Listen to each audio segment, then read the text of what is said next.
Good morning, everybody. How you doing? It's your buddy Uncle Bruce here from Stock Markets with Bruce. We're in a secret hiding location, Jennifer and I, on the run here in Calgary. You'll never find us. Hope you're doing all right out there. We're having fun up here. Nice to see. I got to say, temperatures around here are cooling off a little bit. We were in the high 60s yesterday. That was so. I had to wear a windbreaker last night when I went out of the secret hiding location that we're in. Quite something. Today we're going to be back up to 75 here. That's what it's like up in this part of the world. 77 tomorrow, 82 on Friday, 71 on Saturday, 73 on Sunday. Oh, that is classic late August, early September weather. That's classic. So around here, that's normal. Which means winter's coming. That's what we talk about here. Winter is coming. It's not here yet, but it's just over there. It's coming. Good morning, everybody, to the fun times right now. What's going on here? Lots of news as normal. The markets are rather tentative this morning. If you've been watching the futures, you've noticed the Dow's up 12 points. Now it's up 9 as I'm speaking. We're up 6 on S&P. We're up 21 on NASDAQ. We're not going anywhere. This is an eggshell market. This is the kind of a market where if someone slams the back door on the way in or out, people jump. It's nervous. We've lost, 600 points 2 days ago, 100-something points yesterday, whatever the heck it was. We're not going higher. I don't think so. Lost 154 yesterday. That's right. We're not going all that much higher at the moment. Too much uncertainty. Plus, Jackson Hole is coming up, and this is the thing that keeps dominating the financial channels. If you're watching them on TV, they're all talking about Jackson Hole. Jackson Hole. It's the Federal Reserve's opportunity to bring in the interest rate geeks and talk to them about, interest rates and inflation and stagflation and economic performance and blah blah blah blah blah. The bottom line is we have an economy, and if I'm going to zero in on the U.S. economy, Canada as well. Europe is another entire situation, which is much worse. But in the U.S., which everybody watches, we have got the haves and the have-nots we're beginning to really see a divide. There's always been one, but we're now more layers of the onion are coming off, and we're really seeing the have and have-nots, and it's from all levels. It's from state to state, region to region, demographic to demographic, on and on and on and on it goes. And it can go. You can go really deep on this stuff, and you can really get upset about it. You can really be fascinated by it. It all depends on kind of where you're coming from. If you're an angry person, you're going to get more angry. If you're a frustrated person, you're going to get more frustrated. If you're an observer, you're going to be more fascinated. If you're an optimist, you're going to go, well, I can see my way through this. And if you're a pessimist, you're just going to go, oh, I hate everything. So, welcome to 2022, right? Nice to have you here. Some stats that have been coming out, just general information for you guys that is being talked about this morning. 1 in 6 homeowners in the United States, households where they own the house, they have a mortgage on the house, that kind of thing. 1 in 6 homes in the USA are behind in their utility bills. Now, this is a record. It's never been this bad. Never been recorded as this bad before. 1 in 6. And it's rising. This number is not leveled off. This is still coming on. So we may have, 20%, 25% of households down the road here behind in paying their utility bills. We're talking about electricity payments, natural gas payments, keeping the house cool, keeping the house warm, keeping the stove going, everything. 1 in 6 are now behind. They're not behind because they're upset. They don't believe in electricity anymore and they're going to cut off. No, they're behind because they can't pay it. They can't keep up with the bills coming in. And this is just the tip of the iceberg of other problems that will cascade from here. Once you have an issue as basic as utility bills not being able to be paid on time and piling up, you got all kinds of other problems. You've got car payment problems, car insurance problems, life insurance payment problems, cable bill issues, internet bill issues, house maintenance needing to be done might not be getting done, which means there could be leaks not getting fixed. There could be wiring issues. This starts a potential avalanche at the top of the mountain that those of us in the villages down the way have no idea of the massive wall of crap that is coming down the hill that will accelerate and get more powerful as it comes along. This is not good. That was one piece of news. Another one, again, this is nothing new here. This one is known by a lot of people, but it has been reported again. Mortgage applications are down dramatically for the 5th or 6th month in a row now. 6 consecutive months of lower demand for mortgages.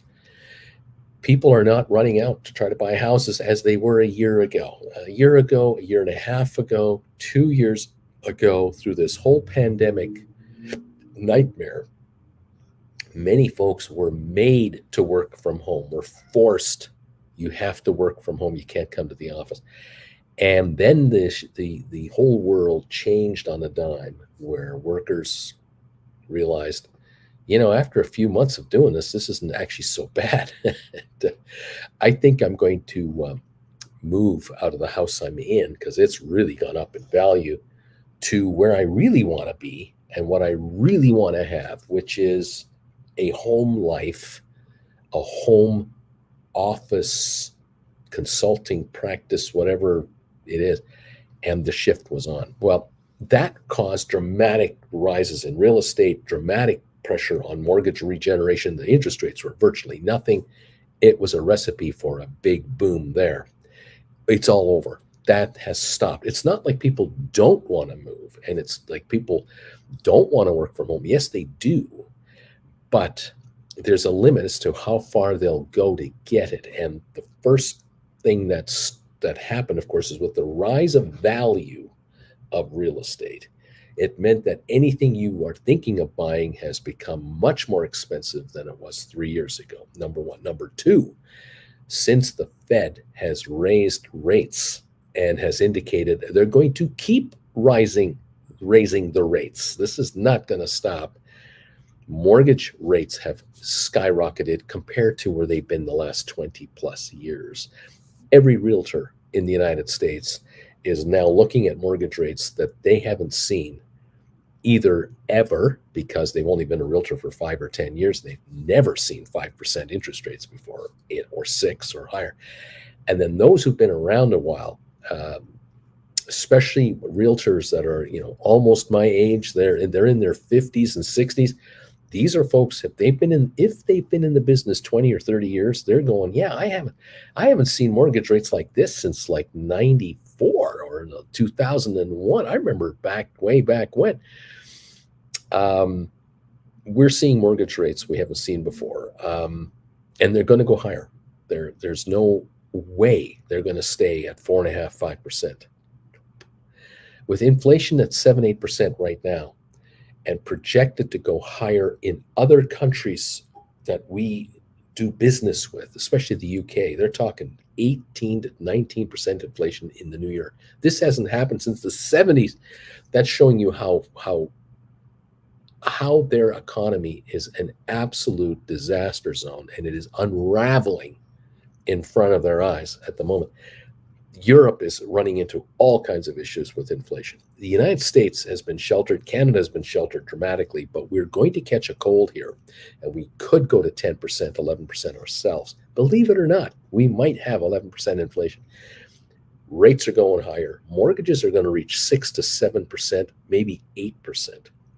This is going to cause even more downward pressure on home prices. The flips are over. The easy buy and sell game is done. That's gone. Now we've got price depreciation kicking in. Cash is becoming king in real estate, and you better have a cash down payment, or a mortgage lender is going to go, I can't lend you 90% against the price of this house. I can lend you 60% because we're wondering that maybe that house might depreciate by 20, 25% in the next 2 years because of higher rates. This is kicking in. This is happening. Toll Brothers this morning released a statement that their deliveries of luxury homes that they're famous for building, they have reduced their estimates from 11,500, 12,000 houses to 10,000 houses. We're not talking about $250,000 to $450,000 bargain basement houses. We are talking million plus homes, brand new, with everything, all the features, all the luxury, the lifestyle, the success, that American success story lifestyle, those homes. We're talking massive pullbacks. New orders for new homes have dropped 60% at Toll Brothers.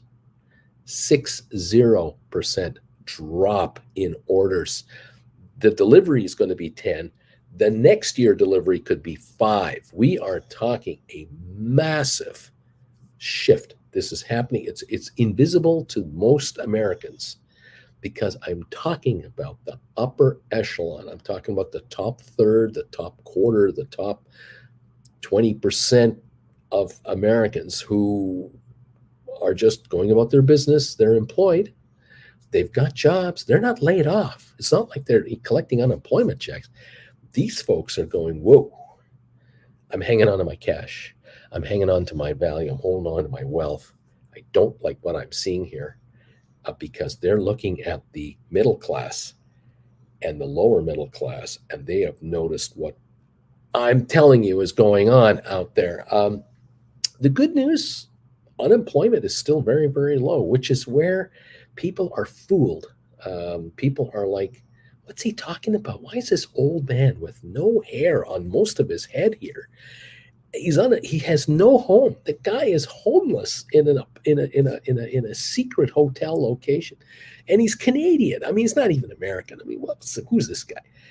What is he talking about? There are help wanted signs everywhere. How can there be a recession? How can it be? You can have an economic slowdown with full employment because if the employees cannot keep up with inflation, their spending actually drops in real terms. If you go to the grocery store and a pound of bacon is $8.50 when it used to be $5.50, and then you see a three-quarter pound package of bacon at $5.75, you'll buy that and you'll make it last. You will not have 4 slices of bacon for breakfast. You'll have 3 slices of bacon for breakfast, or you will take less so the kids can have just as much. There's cutbacks going on down to the basics. And if 1 in 6 households cannot keep up with their utility bills, the basics of life, electricity and natural gas, how are they keeping up with their mortgage? How are they keeping up with everything else? This is a problem. The good news about gasoline, as we were talking about here lately, is gasoline's gone from $5.50 a barrel, $5.50 a gallon, $6 a gallon, $7 a gallon. We're now, theoretically under $4 a gallon again, which is theoretically way up there from 3 years ago. So good news when you go to the gas station and you put in 20 gallons or let's say 10 gallons of gas. Instead of spending $60, $65, you might be spending $50, $45. You're saving $20 on 10 gallons of gas. How far is that $20 going to carry your other bills? If you fill up every day, yeah, saving $20 a day, it's $600 a month, 30 days a month. How many of you are putting in gas in your car? Once a week, maybe every second week? Some of you twice a week, 3 times a week. We're talking a few $100 in advantages, lower costs. Maybe you're talking $50 a month less for your costs because you're driving an efficient car and you're going to keep doing it. $40, $50 a month difference into your pocket. How is that helping you with your electric bill that just went up $200 a month or $400 a month or whatever those numbers are? The natural gas bill you have, how high have some of your gas bills gone? Have you heard the stories from friends, relatives, co-workers, anyone you know? Some folks out there are really getting a massive shock to the system. Yeah, it helps that gasoline is dropping. It sure does. It permeates through the entire economy massively. When it goes up, it's bad. When it comes down, it's good. But you may have noticed that gasoline isn't $1.85 in Oklahoma anymore. It isn't $2.10 in New Braunfels, Texas. It hadn't gone down that low. It's come back a ways, but it's way up there, still way up there. This is an issue. Anyway, I am seeing, and I am uncovering, and I'm constantly noticing headline or stories coming out, news stories, economic stories that are really disturbing. They are ground level problems, really bad, and they are piling up on each other. And I can just see the avalanche is coming. The absolute spending avalanche is coming, where a lot of folks who are middle class and lower, which in America means 60% of the country at least is middle class and lower. It could be more like 70%. They are going to stop discretionary spending in its tracks instantly. They might get a raise. Yeah, they might go from 11 an hour to 13 an hour, or 10 an hour to 15 an hour, or $12 an hour to $18 an hour. Again, I'm talking about no skill workers, low skill workers. They're all getting raises. But I can tell you that if you're getting $4 an hour more for a 40-hour work week, and again, that's theoretical, that's $160 a week more coming in, less the taxes and deductions and So what do you got now? $100, $110 left over, give or take. $100 a week more in your pocket. Great. You're a single mother with 2 children. You got $100 a week more coming in if you actually are able to work 40 hours a week. I don't know how you do it, but there are people who do it. That money is just evaporating into the new pricing. It's the new inflation pricing that we're all getting hit with. That isn't enough. As I said yesterday, American airline pilots are going on strike. Well, they're not going on strike. They're going into discussions for a new 3-year contract, threatening to go on strike. They want a 20% raise minimum over a 3-year term. I think that's actually generous on their part. These guys are actually, guys and girls, they're coming in going, we're looking for at least 20% over 3 years. The first year, like this first, we actually need 10% right now, and we're still behind. The next 2 years, 5 and 5, we're being nice guys to only ask for that much. The airlines will put up a brave front to try to, but they're going to pay it. They're going to pay it because they know they're getting away cheap. I can see where some pilots, regionals, and a number of you have commented on this on my shows. Not all pilots make the big bucks that I was quoting yesterday. There are those who fly these turboprops who are making chump change money. Those folks are going to get big raises. Otherwise, they're going to walk. They're going to walk and get better paying jobs elsewhere. This morning, I read another story, which I'll tell you about. This is the good news story-ish, but it's also a reality story that makes one think. A number of people in North America in the last few months have gotten this harsh reality coming at them where they've been told, you're being laid off. We're letting you go. We're downsizing. Our company, we're faltering. We can't afford to keep you anymore. You're out. And, some folks are getting a severance payment on the way out the door. Others are just getting a 1 or 2 week check to walk. Others are just being told you're out at the end of the month, whatever the arrangement. And it's a shock for a lot of people who are working hard, working well, to get notified that you're gone. We don't need you anymore. We can't afford to keep you. And in the old days, and when I say that, I'm talking in the 80s and 90s and 2000s. In past years, when that happened, the panic would set in the household, because now, the individual is the breadwinner, the main breadwinner of the home, or maybe it's the junior partner here, or you're a single person and you're let go. You need work. You need to bring in some money here. It used to be economic disaster for people. This time around, as I said earlier, there are help wanted signs all over the place. What's happening now is people are realizing they're putting out the word on LinkedIn that they're looking for work, and a number of folks, a high number of people, especially with skills, are finding that there's another job available just like this. And what's shocking to a lot of folks is they get laid off, they get over the shock of that, they then move forward looking for new work, and within days they're getting multiple expressions of interests, and within a week they have 3 or 4 job offers, and they're into serious discussions with a couple of employers, and they're realizing that they're looking at not only have they got a job waiting for them, multiple jobs are available if they want it, but at much higher pay rates. And there are people finding out that they have been underpaid dramatically for the last number of years, and no one has told them about it until they've been forced to look for a new gig. And it is only at that point in time where some folks who are in this, say, $50,000 to $70,000 pay range, which they thought was really good money, and all of a sudden they're getting offers of between $80,000 and $120,000 a year, multiple offers, like not just one, and then the others are at $50,000 a year, multiple. And they're realizing that their net worth, their actual value in the workforce, is up here, and their employer has been keeping them down here year after year after year, and they've been made to feel that they've been the lucky one to have and hold a job.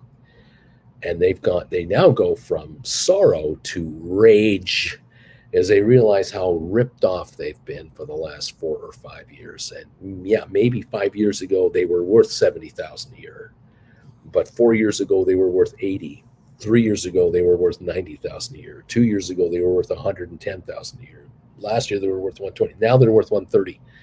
And they count that money, they add it up, and they go, I have lost an entire year's salary in my hand to me and my family because the old employer wouldn't pay me what I was worth, and I got laid off anyway. And despite the fact that they had me at 50% off, they still didn't keep me. Unbelievable.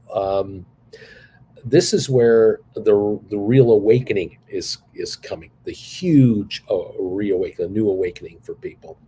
And then, of course, we read about how many people out there are silently quitting their jobs. They're silently walking away from their employers. And what I mean by that is people are coming into work, and they're doing what they have to do. They're doing what they're paid to do, but they're not adding any added value anymore to the job. There used to be like, for example, school teachers are the classic example. I mean, the absolute example. They have no bargaining power on an individual basis. They are just part of a union. They're dealing with governments that are that do not want to raise taxes on their voters, and they're dealing with politicians who are their overlords, who have absolutely no interest in helping them get more money, because that means higher taxes, which means they don't get reelected.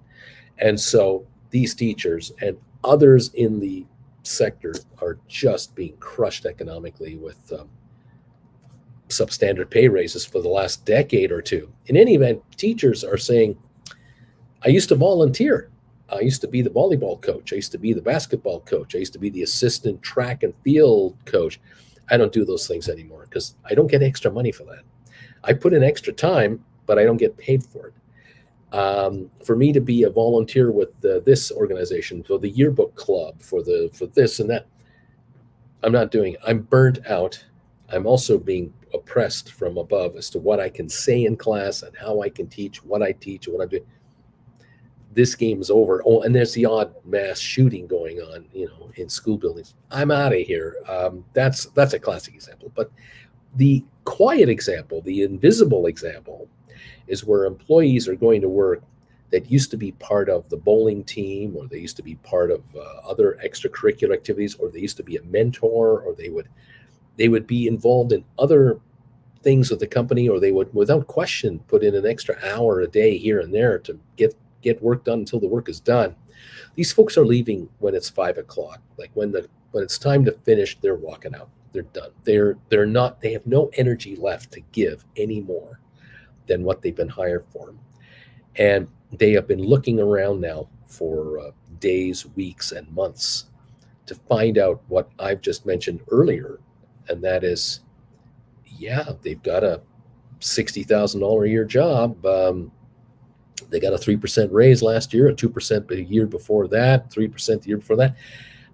They figured out they think they know they're worth $100,000 a year now, $110,000, $120,000 a year, with even higher benefit payouts. And the rumors around in the lunchroom, rumors at the coffee break, at the water cooler, whatever that is, online and virtual reality, they're figuring out, I can do better. And I don't want to leave this company, because this company, I feel I owe them for hiring me when I was just a college grad, or I was down and out and I got this job. And I like my manager. My manager is a great person. I really like the manager, but boy, the manager is getting screwed. I know that even my boss is getting taken advantage of, and I have to leave. And so they're leaving in spirit already. They've already left the house. Now they're just physically getting ready to walk out. This is happening all over the place globally. And 4 million Americans a month we're finding out 4 million Americans a month are quitting their jobs. Of course, those of you working from home, you've already figured this out. If you've done anything, you've figured it out that working from home is either working for you or didn't. If you had to work from home and you hated it, you've already left and found something else. If the economy is reopening, you're going back to doing what you wanted to do. Way to go. You've had great jobs. You want to be back with that team. Great. If it's working for you, great. From an economics point of view, I don't know if it's working for you, because you need a 1% raise every month to stay even with the economy. Because a 1% raise per month only gets you about 6.65 of a percentage point of net money more in your hand. And that is 8% a year. And right now, inflation is 8% a year. So you need a 1% raise every month on average to break even.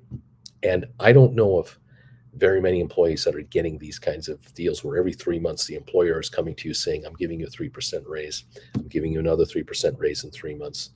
As long as this continues, we'll keep giving you 3% raises every 3 months to adjust for inflation. That has to be less than 1% of companies. I can imagine less than 1%. Most companies will not allow you to negotiate a new raise unless it's 1 year since the last one, which means you suffer for a full year only to find out that they have no more money for you and they can't give you another raise. And they say, take 2% or get out. And that's the bitter pill many are finding and are swallowing. And then there are companies out there that can't afford to pay the higher rate. It's not that they have it and aren't going to give it to you. They can't afford it because they're not well run.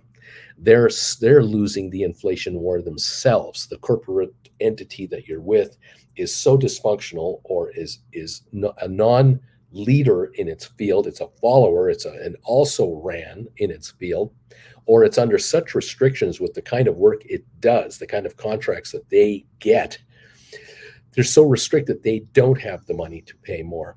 And so what happens is, some people leave and they don't replace people. They work harder with fewer to try to make it go. And it's a failing formula and it's game over. Speaking of a failing formula, Bed Bath & Beyond. They announced last night after the bell, we've arranged financing for Bed Bath & Beyond. We're going to be able to meet our obligations through the rest of the year.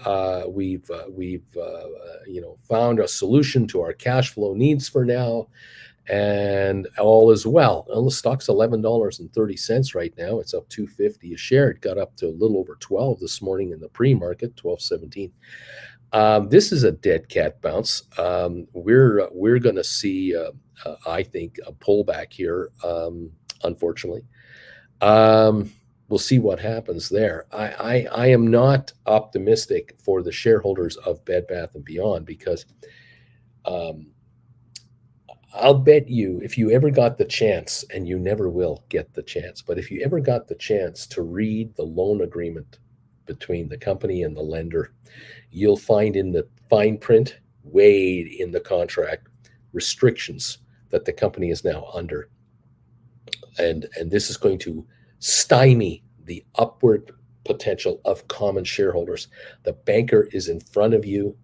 They're in line to get paid first and benefit first. And the company can do very little to really run the market or get the market excited. At the moment, they're just, the stock is up on a momentum announcement that's going to die quickly. And I can see the shares faltering in a pretty short order. Just saying. That's my gut feel on this one. What else is going on? SoFi is up today. We're up 44 cents on SoFi, 661 in the pre-market on 8.7 million. The president is coming out today with an announcement regarding student loans. We're waiting to hear an announcement that has been debated inside that White House and through Congress and through the Senate with connections.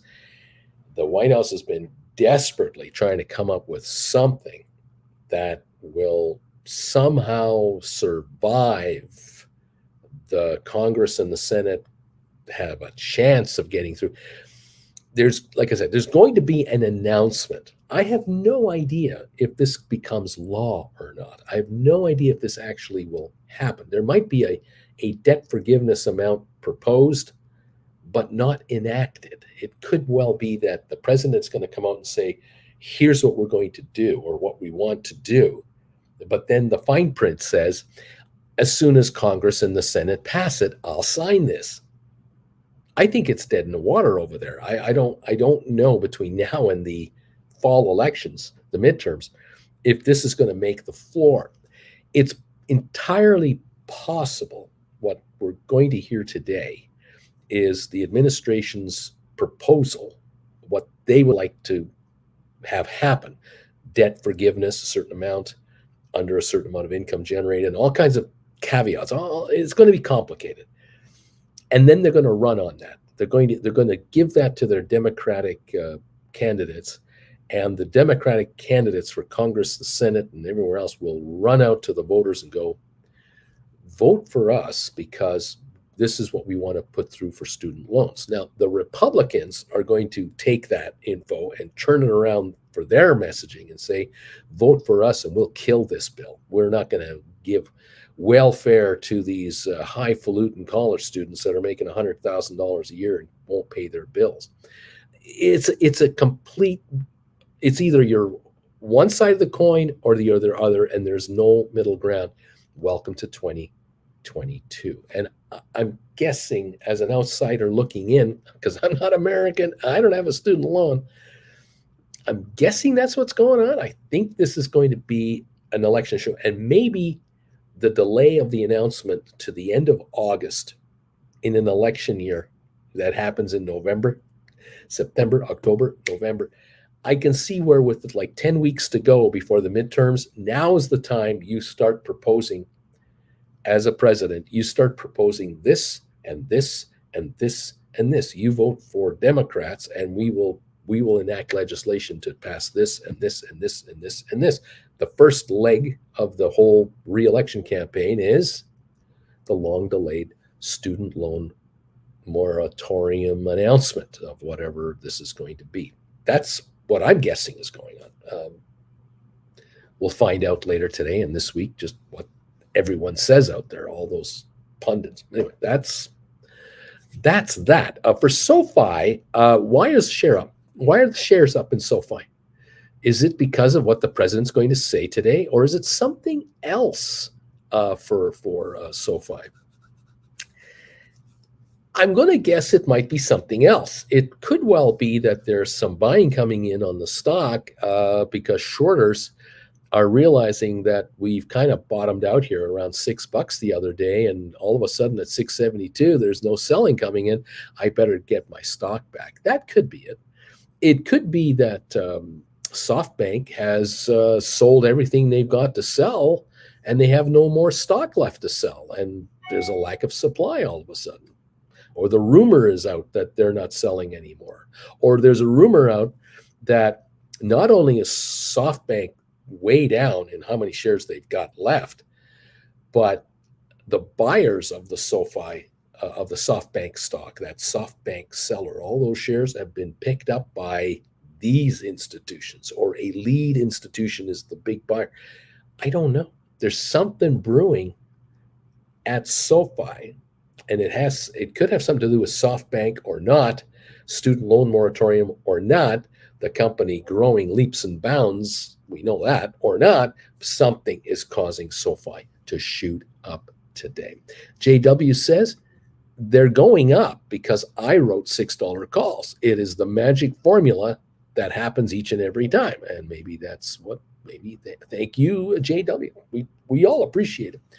It's always good JW sacrifices himself. Of course, there's always rollover opportunities for JW, and we'll be fine. Vilma's thinking that the SoftBank selling is just about done, so we could be finished. This is going way over 7, says John and Michael. If it stays under 7 for the first hour, I may write some 7. Beach Boy, I got a new survey for everybody. Uncle Bruce will use the term dead cat bounce today, either 5 times, 15 times, or to the moon, baby. How many times is he going to say these? Too much fun. How you guys doing? Welcome everybody to the show, the rant, the whole thing. Look, I don't want to be a Debbie Downer, okay, but I'm just glad you guys, majority of you who watch me, I'm just glad we're not in Europe, full-time Europeans, because oh my gosh, is Europe in a world of hurt. If you're a middle-class European, you are watching stuff happen all around you that is not good. Including higher interest rates coming, gasoline through the roof, inflation through the roof, and possible layoffs, and rotating electricity shutdowns, all kinds of problems. I mean, problems after problem after problem after problem. Governments in Europe are up against a wall of problems, and America, not quite so bad. As I quoted the other day, someone, I think it was on Bloomberg, might have been Lisa Farrow, said something like, there are Americans out there who are worried about their Amazon packages arriving in time for Christmas this year. That's going to be their big problem. While Europeans are worried about, is there enough natural gas coming through into my furnace to keep my house warm this winter? The total different priorities right here. And it's true, the Europeans are worried about factory shutdowns, public building shutdowns, school shutdowns because of lack of heat, because of natural gas shortages and unreliability of delivery. There is just all kinds of basic stuff that Europeans are worried about that Americans and Canadians, we don't have to worry about it. What we have to worry about in North America is not if we can get natural gas into our furnace or electricity into our household. No, that's not the problem. The problem we have is, can we afford it? Can we pay for it? That's the problem North Americans are having. And that's what I'm bringing to your attention today.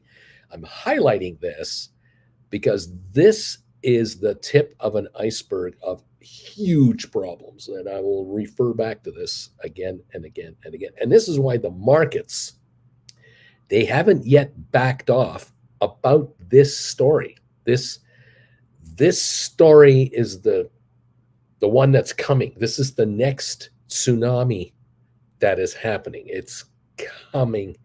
And on the shoreline, people are going, everything's calm. What's to worry about? Let's buy stock and we're going to recover. We had our lows in June and we had a recovery and a little pullback now, and then we're going to go higher because Wall Street never says sell. So why should I worry about it? Wall Street always says keep investing and always buy. Never stop investing into the market. So why should I worry about any of these stories out there? Because Wall Street, don't they know? They know what they're doing, don't they? I mean, these are the kids that drive the Bentleys and they own the nice condos and they have the yachts and they have their summer house in the Hamptons and they charter jets wherever they go. I mean, I believe these people. I mean, I think these people are successful and I should just believe those people and keep giving them my money and just keep buying into this market. It's just going to go higher. Yeah, there's this tremor deep under the surface of the ocean. That's so the fault lines are separating out, and there's this wave coming. There's this thing of water. It's coming. It starts slowly. It starts slowly at first, and then builds and builds and builds, and then when it happens, you can't get out. It's all over, and we're seeing it already. As I said, you're seeing already the evidence of a pretty serious economic pullback in certain regions and sectors already. No question about it, but it's going to spread out, and I just want you to be aware of that. Okay. All right. I think I've done my job. The rant, I hope, is working. We're 17 minutes away from opening here. Those of you who write options, I think you're going to really make a lot of money. And so those of you who are here, 314 I see right now are here right now. Welcome to the happy zone, because where you are on this channel, hanging out with these fellow degenerates, you're hanging out with folks who are winning in this market. You're actually the winners. You're not the losers. You're wise enough to understand, and you've figured it out. And many of you are trying to figure it out as you're listening to this old man speak about writing options. You're trying to figure out, how can writing options work for me, and why should I bother doing it? And a number of you have started writing options in the last month, 3 months, 6 months, a year, and a year and a half. And for a number of you, it has had a profound effect on everything in your life. Many of you have realized for the first time, I can't believe what's happened to my stock account. While these markets are backing off, my balances are going higher. I'm actually not afraid anymore of a down day. This is the other big revelation for option writers. I'm not afraid when either a stock I watch goes down or the whole market goes down. As a matter of fact, I sometimes cheer when the markets back off. I'm actually happy when the markets back off because my options are just plummeting in value and I don't own them. I am short these contracts. I am going to buy them back because I got this dough in my hands. I got this money that I received from selling these contracts yesterday, last week, last month. This money is sitting in my account, and all of a sudden I need this much money to buy them back, and I can keep the change. This thing about keeping the change is pretty good. This is a good thing because no one else in the stock market tells me to keep the change. In New York, they tell me to send me more money, keep buying my mutual funds, keep buying the ETFs, make monthly contributions to your savings plan at work. And overall, you'll have a good average. And then, when you reach 60, 65, you'll retire. They don't tell you the fact that when you hit 40, 45, we're letting you go because you're too old. They're not going to tell you that. So just keep putting your money in. Those of you who are, okay. Those of you who are figuring out how to make money writing options, it's changed your life completely. And it's given you complete financial freedom to make decisions that you've never thought possible. And as I say, the pressure has now just been eviscerated. You don't need to find the mother of all short squeeze stocks anymore to make it work for you. Because there are no short squeeze all-time stocks that last. There's stocks that have a little run, and then they piddle out, and it's all over. And you don't want to be in them at all. You just don't. Way too scary. Now, while I'm speaking away here, the Dow Jones is now down 21 points. It's negative. S&P is up 1 point, and the NASDAQ is absolutely at zero. This is an eggshell stock market. There's so much nervousness for pension funds, hedge funds, ETFs, average investors, mega investors, banks, you name it. Everyone is looking around going, where are we headed? Where's this market going and why? And I just look at I look at all the factors that can affect earnings for corporations. And I keep coming back to the bottom line, and that is that I'm going to guess over 70% of us out there are economically behind where we were 2 years ago. And we're going to be further behind, most of us, a year from now. Maybe 20% of the 70% will find a way through it and beyond it. And the top third they're making money. If you're a lawyer, you're a lawyer. If you're an auditor, you're an auditor. If you're an accountant, you're an accountant. You're not getting laid off. You're an electrician, you're an electrician. If you're a plumber, you're not getting laid off. It's all the rest of us down here. That's the group. And without the 70% adding to the economy can't grow. There's no damn way. And if a percentage of the 70% have to declare bankruptcy and have to reorganize their finances from the ground up, then it's a drain on the economy against those who are adding to the economy. I mean, it's numbers, nothing personal. It's just business. As we like to say in The Godfather, it's nothing personal. It's just business. Those of you who write options now and are bringing income in from a portfolio that used to be a stagnant, dead piece of wood in your portfolio. You didn't even bother looking at your statements because you were so bored with the statements. You couldn't figure them out anyway. You got them in the mail, and there's page after page of gobbledygook. You don't understand what the hell they're telling you. At the end of the day, all you have to know is that they love you when you have these funds with these large organizations because they're getting monthly fees out of your pocket by charging you an annual management fee that they bill you and they deduct from your account every 30 days, every month. And they love you for it. And you probably don't even get a birthday card or a Christmas card in thanks. And some of you out there who have a couple of $100,000 in these various funds, they're taking $4,000 a year out of your account every year on a monthly basis. They're how much is that a month? $330 a month, whatever that is. $10 a day coming out of your butt. $11 a day, every day coming out of your hide. And you never get a Christmas card. No one ever thanks you. Yeah. And there are millions of you, tens of millions of you doing this. And that's why these gigantic skyscrapers exist in Manhattan with these unbelievable tax rates that they have to pay. And that is why the top 1% of these organizations, top 5% of these organizations, these guys and girls live a very nice lifestyle. And that's never going to stop because there aren't enough viewers here with those accounts who are going to change their game plan going forward.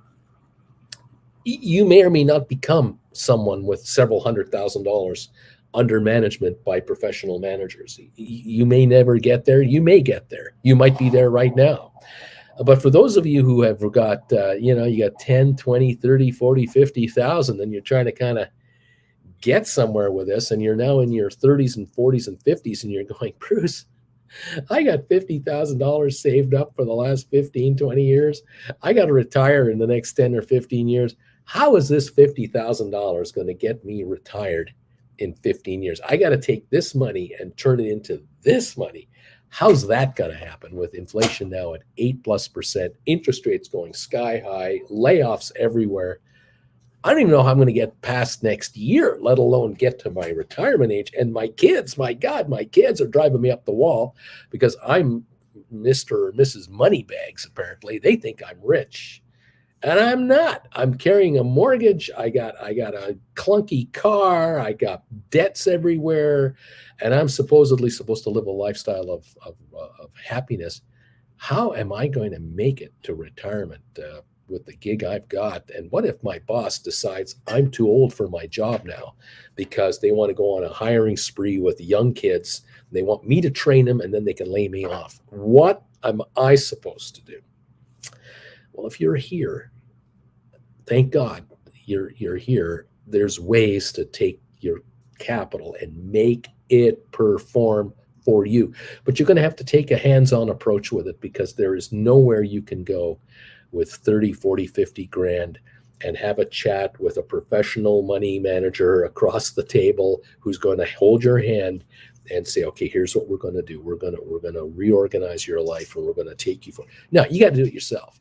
You're figuring this out pretty quick. And many of you have held off and have just procrastinated this whole thing. You know someone that's a procrastinator. You absolutely know someone that has just held off and held off. It is time to take control, and it's either time to put up or shut up about your future. And it's a tough choice to make. It really is. And it's a hard realization to admit to yourself. This isn't working. What I've been doing the last 20 years, it's not working. Maybe it worked in the 80s and the 90s and the 2000s, but whatever I've been doing the last 15 years isn't working anymore. And yet the markets have really done well under all these years, and I have not done that well. Maybe it's time to change it up. All I can say is, look, there's a group of people here that you see yapping away. And if their names are in green and there's a logo beside their name, that means they're members of this channel. And why are they members of this channel? They have figured it out that if I'm a member of this channel, I can talk to a group of people here that we compare notes as to what we're up to and what we're doing. And we're all becoming and have become option writers, where we're writing options into this market and letting the gamblers gamble, where we are now the casino. We're not the gamblers. We own the slot machines. We don't play them. We own them, and we let the players lose their sorry butts. And they keep coming and keep coming and keep coming and gamble and gamble and gamble and gamble. And we take their bets. We take their money and we give them some back, a little. We keep the change. And it piles up to a lot of money. And one way to become a member of this channel is to figure out how options work. And I've tried to explain it live when I first started talking about stock options and how they work. But we're now down the road a ways here talking about actual trading strategies. And so if you want to know how stock options work and you want it in plain English so it's understandable, this PayPal address right here is the first step that you may want to take. Again, it's totally up to you. You don't have to do anything. You can just watch for free, listen to us, listen to me rant away, listen to me read comments. You can try to figure it out that way. You can go to other channels and try to figure out how stock options work. You can go to Google and look up the terms on what it means and all that. But if you want to understand how you write options and how options actually function and why it might be an idea for you, you need to go to ultimately my website, stockmarketswithbruce.ca. So let me show you that. Here, this is my website address. I'm Canadian, so that's why it says CA at the end. It's not like a fake address. It's stockmarketswithbruce.ca. If you go there, you will end up seeing this picture. You will see this pop up on your screen. Don't be afraid. It's just me. There I am, all cleaned up. There I am. And if you click on classes, the tab that says classes, you're going to see this. And I've put together 13 classes. If you scroll down on that page, here's what you'll start to see. Lesson number 1. Lesson number 2. An introduction on how to buy and sell call and put options. An introduction on how to write call and put stock options. And then you go into 3 and 4 using aggressive tactics, and 5 and 6. I talk about everything about investing and options and how to write them and what are poor man covered calls and what are spreads and all the things about options. Here they all are. There's lesson number 13 available as well. You can see anytime you want. Look, if you want to take one class just to see if it's any good, it'll run you $100. You can buy access to the class for $100. You can watch it as many times as you want. And there you go. And you don't have to do anything else. You can just watch it and go, this is not for me. I'm out of here. I'm never watching this guy again. Can't stand all that boldness up there. Fair enough. Move on. But if it intrigues you more than that, I've put an offer together. It's a limited time offer. This is the summer sale. It's the last week of our summer sale for our classes. And so I'm offering 4 classes for the price of 3. So it's 25% off. You got to send $299.99 US to the address you see flashing by here. By the way, this address, this PayPal thing down here, the link is down below. You don't have to try to copy that. Once you grab that, you make that donation of $299.99 US.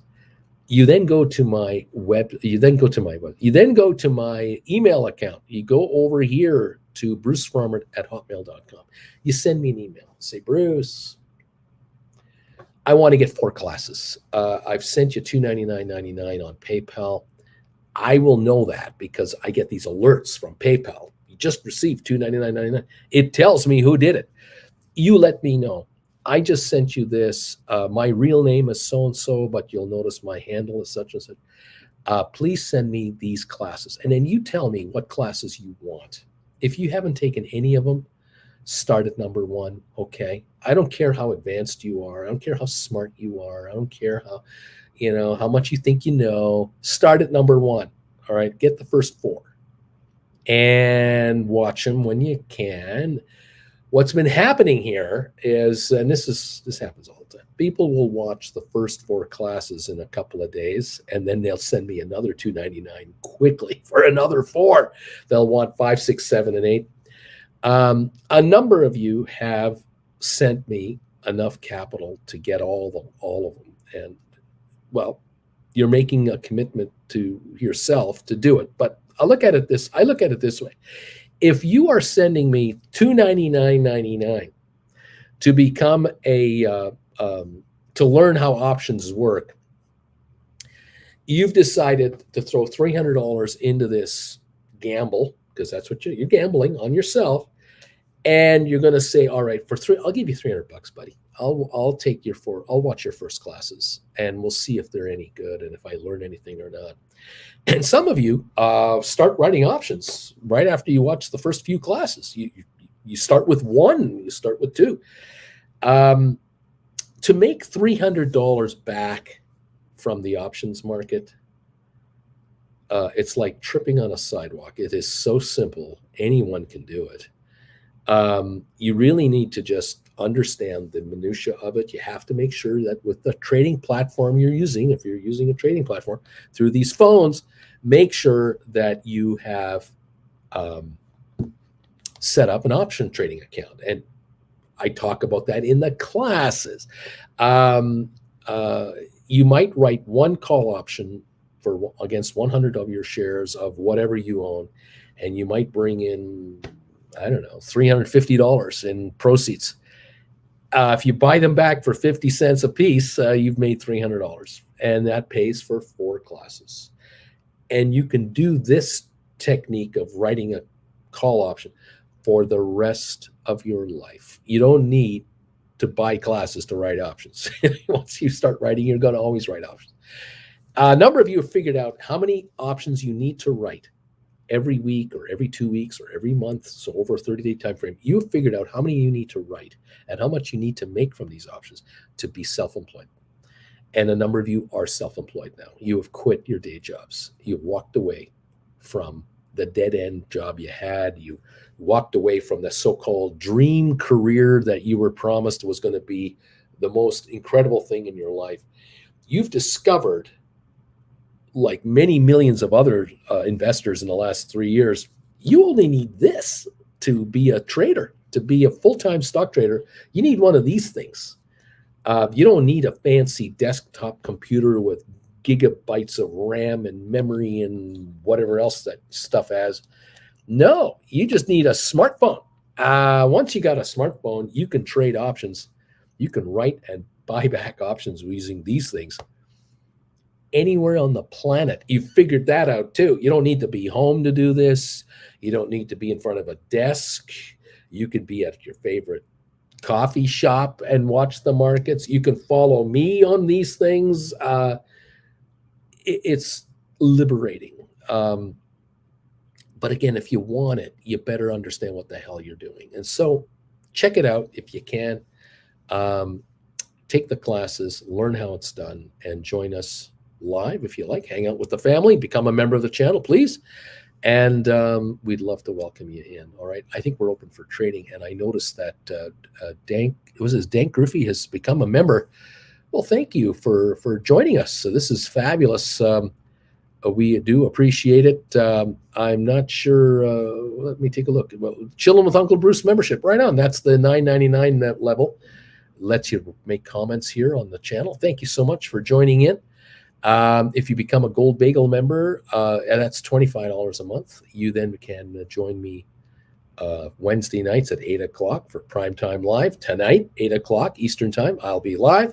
And you can also join me every morning before this show starts at 8:30 Eastern. You get a Trader Alert show as well for Gold Bagel members only.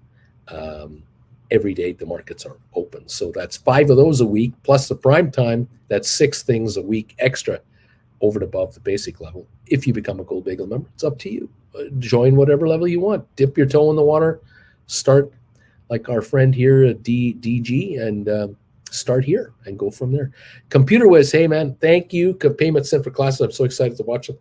The PayPal came through. I saw it. So after the show's over, I'll send you your 4 classes and we'll get you working. Fantastic. Thank you so much, everybody. 2 clicks saying I wrote a $36 September 2 call on GameStop before it went to 45. I held on through all of this, and now I'm so tempted to take the money. What do I do now? GameStop is at $33.92. It looks like. Let me double check. $34.15 right now is where it's at. He has written 2 clicks, has written a $36 call. That contract is out of the money. That contract has a value of nothing as far as book value is concerned because it's not in the money. It's out of the money. And so here we are where 2 clicks is asking, what do you think I should do now? I sold them. They went way up when the stock went up. Now the stock's come all the way back here. Do I hold this? Do I just buy them back and take my money off the table? What do you recommend? I think you do nothing. You continue to do what you've been doing so well, which is folding your arms and sitting there going, these shares are coming back to me. And they have. And I don't know if they're going anywhere at this point. You have until next week, Friday, not this Friday, but next Friday. But every day that's going by right now, the contracts are running out of time. They're dying a week from Friday. The shares had better go over $36 or these contracts will have zero value at all. And you can keep all the money that you brought in for this contract. Each day they're coming closer to zero for you. They're going to get closer to being worth nothing. And that's a win. Now, maybe you buy them back tomorrow or Monday or Tuesday. We'll see. Now, let me take a look. This is a $45 contract, and their September 2nd expires. Oh, look how many our contracts are out of the money now. My gosh. They're 18 to 21 cents. Okay, I got it. They're 18 to 21 cents this morning. I think you can buy them back. Yeah, okay, I got it. Wait, I'm wrong. Right. I'm looking at 45. So you got 36s, pardon me. 62 to 71. That's where they are. Okay, that's a little more like it. 62 to 71. If they were 14 cents, I'd tell you to buy them back, but they're not 14 cents. They're going there. They're not there yet. You've got a couple of choices. First of all, what you could do, you could buy these back, these $36 ones back, and you could then write maybe you could write $34 contracts for next Friday. You'd pay 60 something cents to get these, and you'd sell the 34s for like $1.20, and you bring another 60 cents a contract into your hand for the same expiry date. Another idea would be to buy these back. Let me triple check everything here. All righty. Again, forgive me because I'm doing this on the fly and I'm not up to speed here. Okay, so the 36 is for September 2nd. I'm looking at the wrong contract. They're 164, 184. If you did buy these back for 165, 170, you could write 34s perhaps for 240. You'd get more money again. Or if you bought these 36s back this week for 165, 170 and wrote 34s for next Friday, the 9th, you'd get 340, 350. In other words, you double the money coming in. And you're still writing an out-of-the-money contract, now 36 cents in the money, 60 cents in the money. But you're bringing in $3+ in premium. Honestly, I think I wouldn't do anything. My first instinct is nothing. I'd still just wait and let them depreciate off. That's really what I would do. Yeah, that's what I would actually do. Do nothing at this point is my suggestion, and let them depreciate further because that's what they're going to do. All right. Thank you everybody for being here. Thank you for tolerating me this morning. Austin said, I wrote 750 September 23rd SoFi something. Did you say puts? What's going on, Austin? You got a typo. For $1.50, might buy them back today for a decent gain with this spike. He must have written puts. Right on. Let's take a look at this market here. We're now open, so I'm a little behind here. We've got the Dow off 38 points right now. We got SoFi sitting at, where are we at on SoFi? Here we are, 667, up 50 cents. So a little pop in the market, which is great. AMC is 982, up 26. Apes up 58 cents, a little recovery there, but they're still way off. GameStop at 34.70, up 117. SoFi up 49. ME up 7. Matterport up 7.5 cents. S&P is negative. NASDAQ is negative. The Dow is negative. So we'll see if these gains last. We're down on ATIP to 90.9 cents. Rocket Lab down 7. SmartRent up 4. Spire down a penny. Cyxtera up 47 cents to 802. Bed Bath Beyond up 252 to 1130. I don't know how long this will last. Not long, in my opinion. Day or two or three, maybe. We'll see. Tesla's up 940. Pfizer down 24. Boeing down 360. Up 316. Pardon me. Boeing up 316. Apple down 42. HPQ down 26. Cisco down 39. Twitter down 21. Home Depot down 158.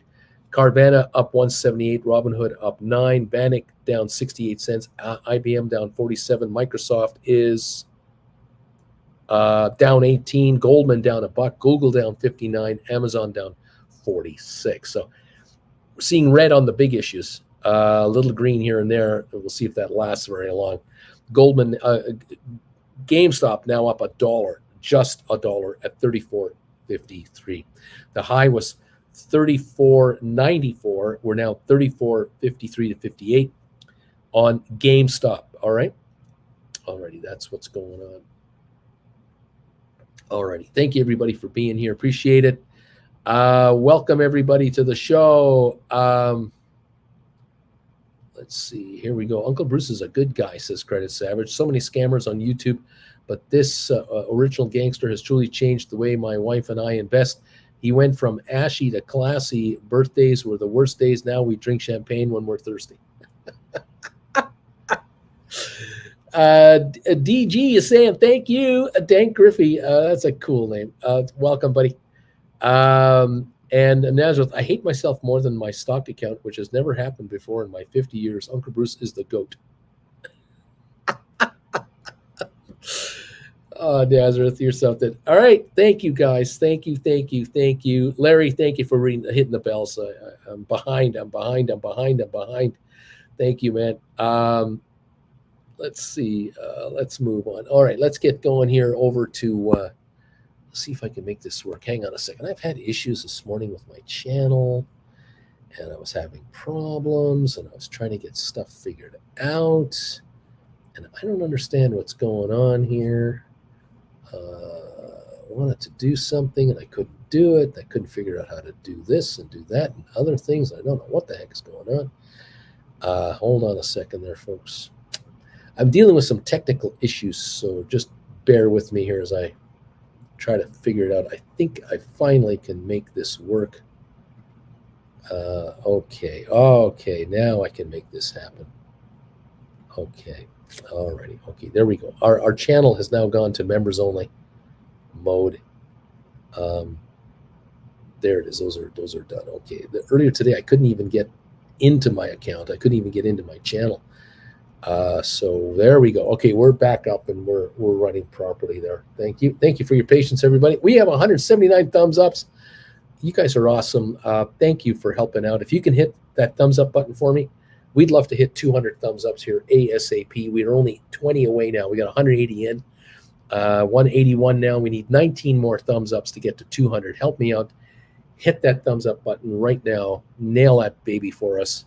Thank you, everybody, for your kind words and your support of this channel. Without your support, we'd be nothing. Thank you all. Alrighty, beautiful stuff. And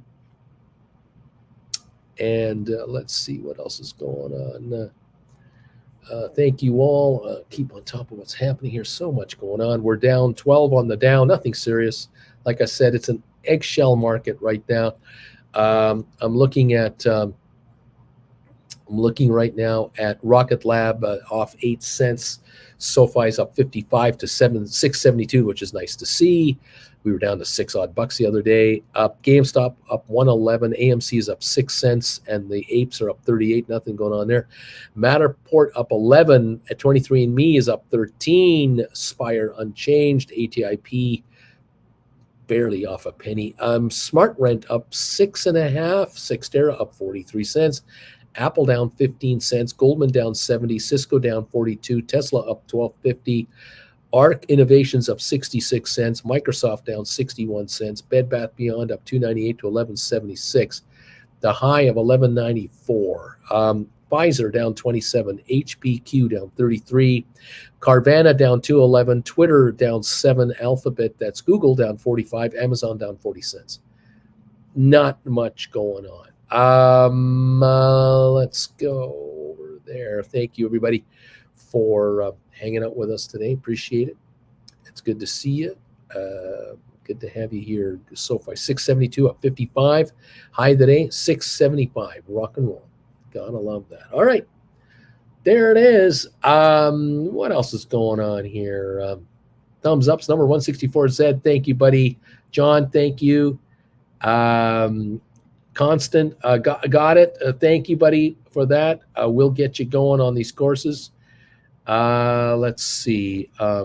Alex, thank you for number 162 thumbs up. Sheba, number 170. Thank you. If you're hitting that thumbs up button, let me know what number you are if you can. I do appreciate that. We love knowing. 198 are in. We only need 2 more to get to 200. You guys are awesome. Thank you, thank you, thank you. Let's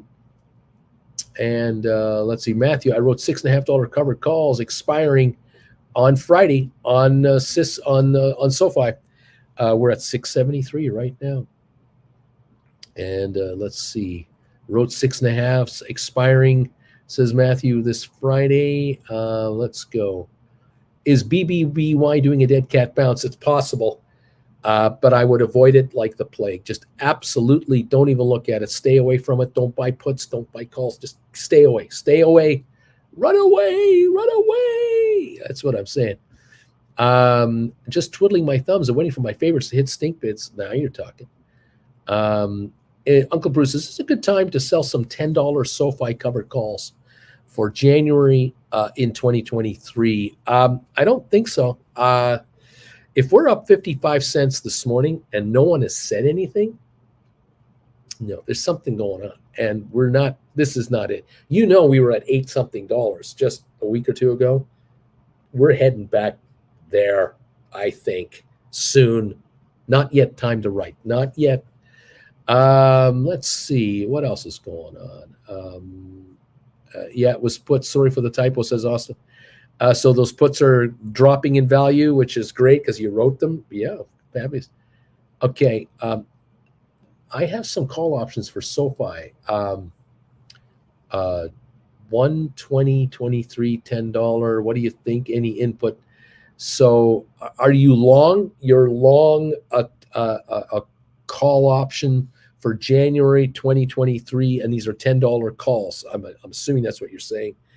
I'm guessing that's what you're saying. Look, we obviously need to move beyond this to make anything happen of any significance for January 2023 contracts. No question about that. I see that the 10s are now 37 to 40. They're up 8 cents.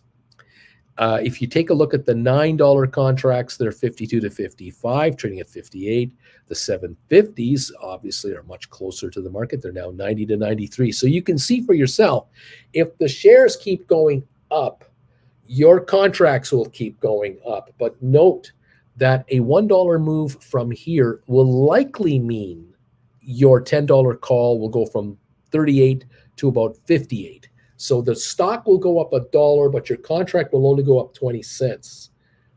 Obviously, if the stock will go up $2.50 in total in the next few days, wouldn't that be lovely? If it went up $2.50 a share, your calls would go from 38 cents to about 90. But notice how you're only getting 90. You're only getting a move up of about 70 cents a share, 60 cents a share on a 250 move. You need a lot of movement right now to really get you going. But look, am I complaining that we're only up 53 cents? No, I'm not complaining. I'm happy we are making a move. The question is this a move back into the 8,850 level? And from there, will it begin a momentum move into the 10-11 range? That puts you in the money. That brings you back into play. So sit tight. If you can afford to sit tight, sit tight. If you can afford to buy more and average down your calls, fine. But I have said it a million times, do not be long contracts. Be a writer of contracts. Not today on SoFi, not now, but get that mentality going. But I understand some of you are into long-term calls. I get it. Beach Boy, Uncle Bruce, will the Chinese economy do a dead cat bounce, or is it game over?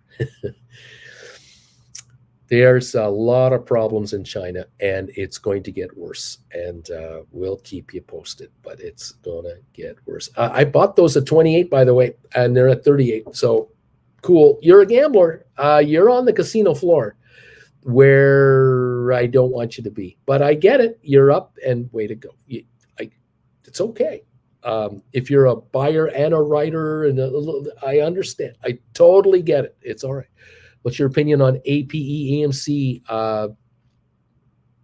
Don't like it. Don't like it. House husband, it's all good, baby, baby, baby. All right, let's see. Who cares says, I can't listen to Uncle Bruce this morning as I'm in a work meeting, but I'm still watching the chat here. Alex, hi Bruce, I sold $34 strike calls on HPQ expiring September the 2nd for $1. Rock and roll, man. HPQs right here are 33.06. You're writing out of the money calls, bringing in $1 for next week, Friday. Rock and roll, rock and roll. I love it. Let's see. What else is going on today? What else is going on today? What's going on? What's going on? SoFi, 18 million. Let's take a look on this SoFi stock. Showing a volume of 22 million. I wonder if SoftBank sold out in one trade. Could that be it? Could that be it? That Seeking Alpha block of SoFi shares reported offered price at $6.10 a share. That's a headline here out of Seeking Alpha. Bloomberg reported that an unregistered block of SoFi were offered overnight through JP Morgan and Goldman. Some 29.9 million shares of the fintech company were priced at $6.10 each. The reports did not know the name of the seller or the shares.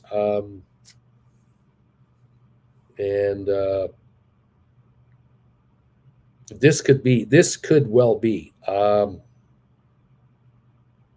Wouldn't that be great? If that block is the last of SoftBank stock, we're on our way. We could be on our way.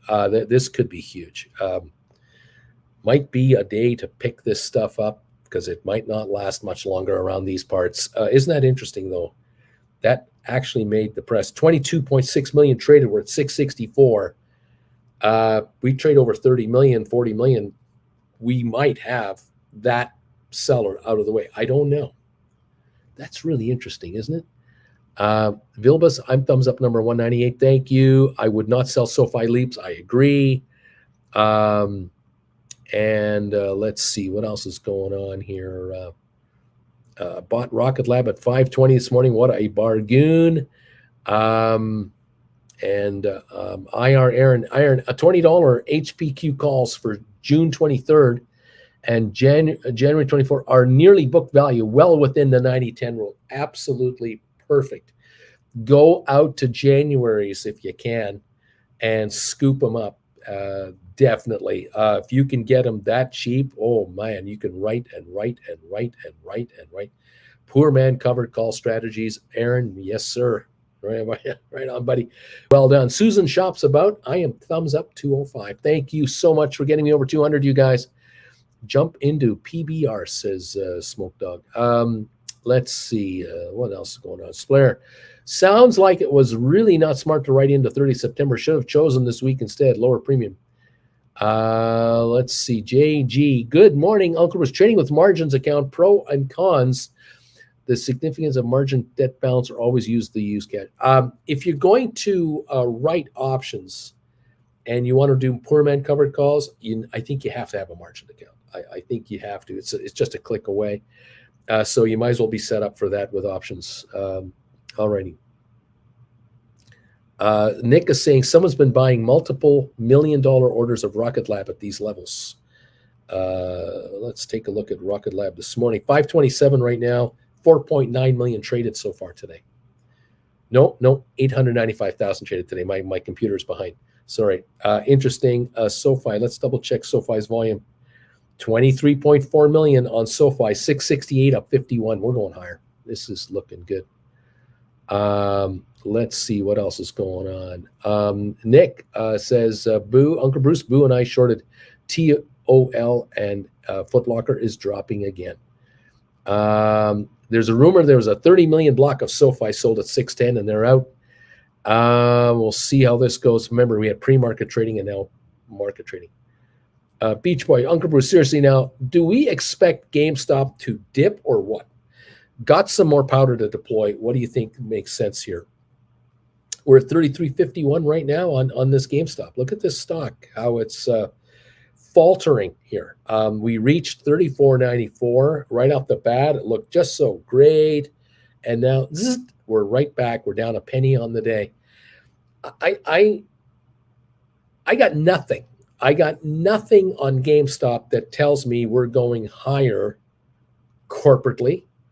I've got, nothing but, I got nothing. It's not like it's going to crash, but I don't have anything that tells me it's going to 40 or 45. The AMC split has come and gone. It's done. We did our split on GameStop. It's come and gone. Bed Bath & Beyond, Cohen walked. So, look what he can do. He can just walk anytime he wants on anything. So what would make GameStop go to 40? Anybody got any suggestions? I got nothing. I don't see anything on the horizon that's telling me we're going up, straight up to the moon. So right at the money calls, take the dough for this Friday, next Friday, and dare the stock to take you out. I mean, how can you lose on this strategy? I don't know how. Okay, it goes to 40 and you don't get all $40. Oh, I'm so sorry. buy a 33.40, write a $3 contract for next week, and take 36 instead. Something wrong with putting 33.40 on the table and taking off the table 36.40 in a week? I don't know what's wrong with that. I really don't. I'd buy the stock back if I got exercised. I'd write another at the money call for the next Friday and say, take me out. I dare you to give me 10% more money every week on my money. Go ahead. Take me out every week for 10% more. I can play this game forever. I can win and win and win all the time. No problem. Option writers, I don't fear the upside on this thing. So yeah, there you go. Debbie, Double D, HPQ deep money calls. Which would be the best? I don't have the answer. Check your option chain and look into deep into 2023, into 2024, if you can. Can you get HPQs at 25, 23, 22, 21, 20? Check the cost of the contract versus its book value and observe the 90-10 rule. Check my classes. If you don't know what this means, be certain of what you're doing. Splair, would you recommend to buy my SoFi 30 September call back with a $40 loss? What do you think I should do with my September 30 call on SoFi? Well, if you did that, the plan then would be to roll into maybe an October call instead at a higher price, if you can, higher strike price. But right now, 659. I don't know which one you've written. You've written a 30 September, but I don't know which series. It's early on the day here. We've reached 675. We're at 660 right now, so we're fluctuating. Have you written an out of the money call, or did you write an in the money call? I'm not sure what you got. So let's see what else is going on here. ME's looking good, says Smoke Dog. We've got ME up 17 cents. Thank you. Dow's down 38 points. What else is going on here? Right, Coyote. If you are an option writer, having margins beneficial, but make sure you understand what you're getting into with margin. BW, whatever block sold this morning overnight for SoFi, it could have been SoftBank getting rid of the last shares, but they're below 10% ownership and they don't report the sale. That's right. They don't have to report it as they used to. And that's maybe why this is trading as heavily as it is and we're not hearing about it. But boy, I like it. 24.9 million traded and we're up. They're out. That's got to be it. They're out. W. Walters, number 210, thumbs up. I sold GameStop 34s for 254. They're expiring on Friday. Should I buy back now or wait it out? It's currently at 103. And the GameStop right now, 33.25 down 28. Nope. Just let it go lower. It might even be less than 103 now. You got all day today. You got all day tomorrow. They die on Friday. They're going to be worth nothing. If the stock stays at 33.13, they're nothing. I wouldn't do anything right now. Let them drop. Let's see. Makes me laugh. They sold at 610. What losers over there? I know. Those guys at SoftBank, they don't know what they're doing. I mean, that's what's becoming apparent to me. They don't know what they're doing. Unbelievable. And they've got billions. Unbelievable. It's ridiculous. What else is going on here? Wow. Okay, Splair, I have a $6 strike on those SoFi calls. Okay, so you've written SoFi sixes and the stock is moving up on you, and that is why you're wondering what to do. 658. So I would want you to be writing at least 7s or 750s. And if you can buy back your calls, soon, and then turn around and write maybe October 8s or 750s, that might be a better move. I'm not saying that's the final solution, but can you buy back your call and write a higher strike call for as much money as this will cost you or more, then I would look at doing into that. Okay. That's my guess. All right. Coyote, swear you have a month. I would wait. Contract writing requires you to be calm. And that's the other thing to think about. You don't have to react quickly. Just keep an eye on this market. SoFi is going to back off, fine, but on the other hand, it might not now. It might now go to 8. It might. I'm not saying it will, but it might. The ingredients are in place for SoFi to go higher now. If SoftBank is out, that seller is gone. That wall of stock isn't there anymore. Maybe now it will go higher. So a rollover might be the idea. Look at your option chain. See what you can do. All right. GameStop new low, 33.21. Yep. 33.21 last. The low of the day, 32.76 here. We're under pressure. This is good stuff. Let's see. Odin's Pumpkin. I bought my $6 yesterday. Bought my $6 calls back yesterday, waiting to see what Biden says today. There's that too. That's another thing. The announcement. I don't know how it's going to affect the stock, but SoftBank is out. I think so. I think it's up. We're down a dime on AMC, only up 27 on APE. GameStop 33.13, down 40. SoFi 664, up 47. ME up 16 cents. Matterport up 12. ATIP up 1.3 cents. Rocket Lab down 9 cents. Coming back up. Smart Rent up 12.5. Spire's up 1.5 cents. Sexterra up 45. Bed Bath Beyond is now at 10.38 after hitting a high of 11.97. Tesla up 20. Pfizer down 24 cents. Boeing up 350. Apple down 42. HPQ down 35. Cisco down 46. Twitter down 21. HD Home Depot is down 99. Way to go, all you guys writing those HPQ calls.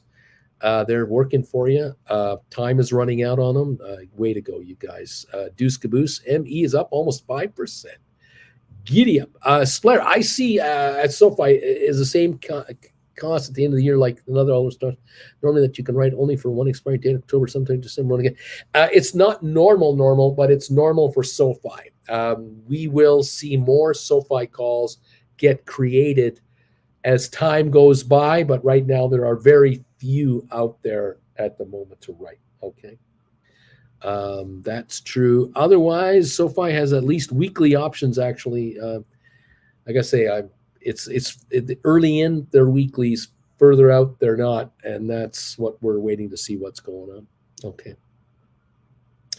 32.92 on GameStop. We're going lower again. 32.92 on GameStop. We're down 75 cents now. We're backing off on GameStop. 32.80, 32.78, and we're approaching the low of the day right now on your GameStop shares, which means guess what your options are doing? They're dropping and dropping and dropping. Now, those of you who've been asking me, should I buy them back now? What do you think? I'm up 30%, 40, I'm up 50, I'm up 60%, 70. Once they get down into this 50-cent level or less, they get down to here, then it gets enticing to want to buy them back and lock in the 75, 80% lock-in profit.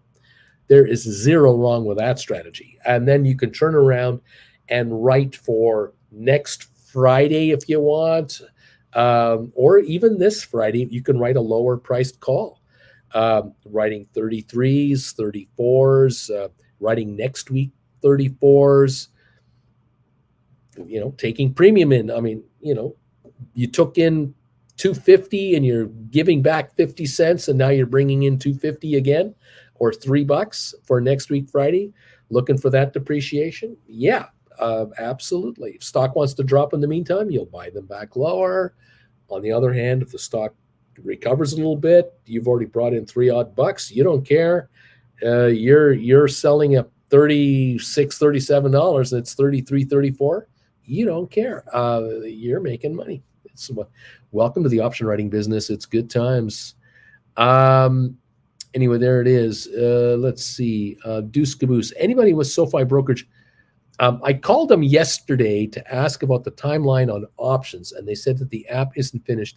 That makes me believe they have cleared with the SEC. Odin's SoFi will have options available at the end of the year per last earnings call. Splair, thanks for explaining. Thought already near the end of the week, options have somehow a break. End of the year, actually. Alex, hi, Bruce. I sold $34 calls on HPQ for $172, expiring 2nd of September. I could lock in about 95 cents now or wait and let time decay continue. Any thoughts? And yeah, I mean, they're definitely backing off. Here we are, 32.98, 32.92 low of the day. Just let them keep going. Just let them keep going. Yeah, let them drop further. You've got a nice little trade going here. You're going to make another, I can see you making another 40, 50 cents before you even think about buying them back. I'm thinking. 34, well done. The stock's at 33.02. I like the position you're in. I just wait. Yeah, I'd wait. It calls about $1 of the money. You're doing great. GameStop falling again. Yep, 32.74. Right there. The low of the day is 32.62. Yep, the lows of the day are being hit here. We're down 37 on the Dow, down 3 on S&P. We're up 5 on NASDAQ. It's a mixed bag. Oil up only 36 cents. Interesting. New England drought leads to federal disaster declaration in Providence, Rhode Island. Isn't that amazing what's happening all over the place with droughts? It's new. This is unusual for us. Very fascinating. U.S. pending home sales slip again in July. Headline just came out. Fell by 1% in July versus an estimate. Let me read this if I can. U.S. See if I can get this to read. Where is this? U.S. pending home sales fell by 1% in July versus estimate of a 3% drop. So it's not as bad as thought, but it's still bad. Peloton stock is up because they're going to sell bikes through Amazon rather than have their own stores, I suppose. People are looking for, hopeful signs of upticks there. Cheaper to pay rent to Amazon to promote your product than to pay rent in a shopping mall. SoFi 661 up 44 cents. And on the U.S. side, we're down 26 points on the Dow, a third of a point on S&P. We're up 12 on NASDAQ. On interest rates, U.S. 10 years now 3.1% and climbing again. Euro down to 99.16, under par with the U.S. dollar, and the pound 117.63, down another 0.75 cents. These currencies are falling off. Euro markets are mixed, not doing great today. All righty. Coyote, it's almost as if the scientists were warning us for decades or something about this climate change thing, that there would be droughts and flooding and weird weather. And I wonder if this climate change is real, or is it just a conspiracy? Sell my house fast in Marlboro. Uncle Bruce, I wrote SoFi calls expiring 2023 in January. 750s I wrote. I got 74 cents for them. I'm thinking I'm going to hold until it comes back, but I might have to roll. You might, but you brought the money in the meantime. Lame duck, I'm thumbs up, 220. Thumbs ups, 220. You guys are awesome. Thank you so much, everybody. This is good stuff. Vilbus says, I got off my ass and I got into a dormant Vanguard account this morning. Had enough sitting in there to buy 500 SoFi with a little money left over. Way to go, buddy. Put that money to work. And why not own SoFi? Absolutely. Thank you, all of you who have been members of this channel now for 18 months. A lot of you are getting your notifications now that you're 18-month members. Thank you, and thank you for letting us know that as well. It's fantastic. Those are your 17-month members and 16 months and 15s and 12s, and thank you for being members of this channel. Does it seem kind of strange that even though SoftBank was forced to sell, SoFi turns around and buys $80 million of NU Bank, a Latin American fintech, growing like a beast too? Well, they're doing what they're doing. I don't know. I don't explain those guys. these guys are losing money all over the place, and I'm not going to explain it. Mallow, I am number 226 on your thumbs up meter, buddy. Thank you, guys. Splayer BW, probably they need money now, not in some weeks. We'll see what's going on. 32.54 on GameStop. That's a new low of the day. We're down, what is it now, 99 cents or lower? Where are we at? 32.55. We are backing off on GameStop. Down a buck. How are those options doing? Yeah, they're going lower. AMC down 29 and Ape only up 15. That's a negative now on the AMC today. So AMC is down overall on the day right now. It's down 14 cents on the day. 9.27 for the commons, 7.17 for the apes, and down they go. GameStop 32.52 down $1.01. New lows 32.51 is the new low of the day on GameStop, as we are backing up here on 1.1 million volume. Dead as a doornail, just dead as a doornail on volume. SoFi 667 up 50, 659. ME 356 up 16. Matterport 464 up 6. ATIP up a penny at 94. Rocket Lab 524 down 11. SmartRent up 9. Spire up a penny. Cyxtera up 37.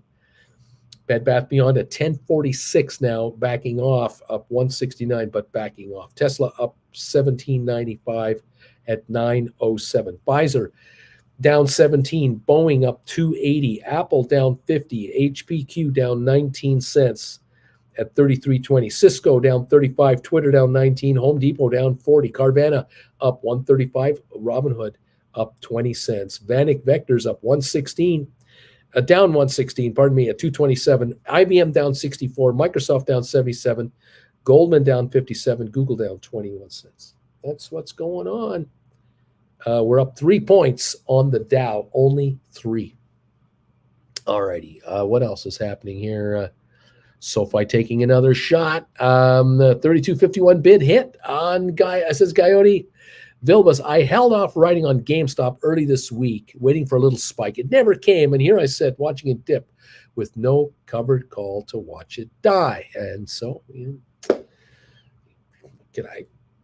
doing all I can for you. If you don't pull the trigger, you don't shoot anything. Maybe they can ease your day trade Nubank instead of SoFi. I don't know how they're doing. Credit Savage, looks like SoFi wants to touch 7 today. If Biden forgives student loans up to 10 grand, that means SoFi could go to what, 9? We'll see.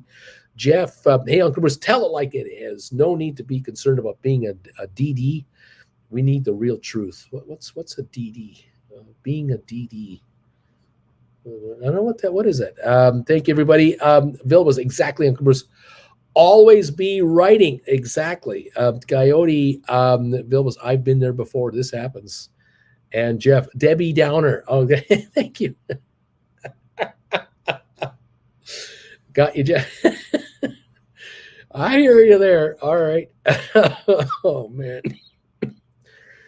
Oh, boy. Oh, boy. Apparently, treasury yields are rising. Led by the 2-year note after hawkish comments from the Fed's director, Kashkari. So some hawkish comments about higher interest rates are coming through. All right.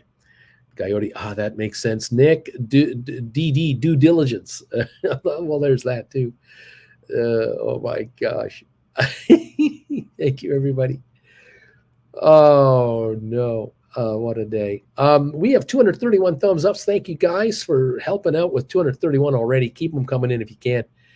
It's one heck of a day here. It's a down day on the markets, more or less, and my option writers are richer. Go figure. How does that work? How is it that my viewers are happy when the markets are not doing too well? How do they do that? These people are smart. They know something. SoFi hitting new daily high, says Deuce Caboose. 669 up 52 cents. Go, baby, go. ME up 14. Matterport up 7. Ape is up 22. AMC down 20. That's a saw off right there. Dow's down 3. GameStop 32.60 down 93 with the low trade on GameStop now at what would that be? 32.51. 32.51 low trade of the day on GameStop, and we're at 32.63. There we are. Splair, always be writing, and keeping calm is hard. To putting it together, you need to keep a balance between both, I guess. There you go. Always be writing and keep calm. 32.66. Look, if GameStop wants to do anything here, you can write here. You can write 33s right now for Friday. Right now for Friday. Go, I dare you. Dare them to take you out. I'm telling you. I don't know. We're just trying to get somewhere here. 33s right now, 110 to 118. They die Friday. If you want to write next Friday's September 2nd's, well, 33s will get you maybe 240, 245, maybe 250. 34s will get you about $2, 205 for 34s for next Friday. Out of the money, all-time premium. How about that? 32.66 on the stock right now. Alrighty. Fun times. 32.50s for this Friday, 124 to 164 right now. That's what they're trading at. Are you a gambler? BW, Coyote, another person prognosticated about the end of the day, fires, famine, excessive heat waves, floods. And I believe that dude wore Jerusalem joggers the experts plagiarized. Oh, man. Always be writing. Absolutely. SoFi, $6.74, right near the high of the day. Over 30 million traded today. Goodbye, SoftBank. Good riddance. 35 million done on SoFi. Way to go. Up definitely nicely today. Gotta love that. Biden will speak eventually, I guess.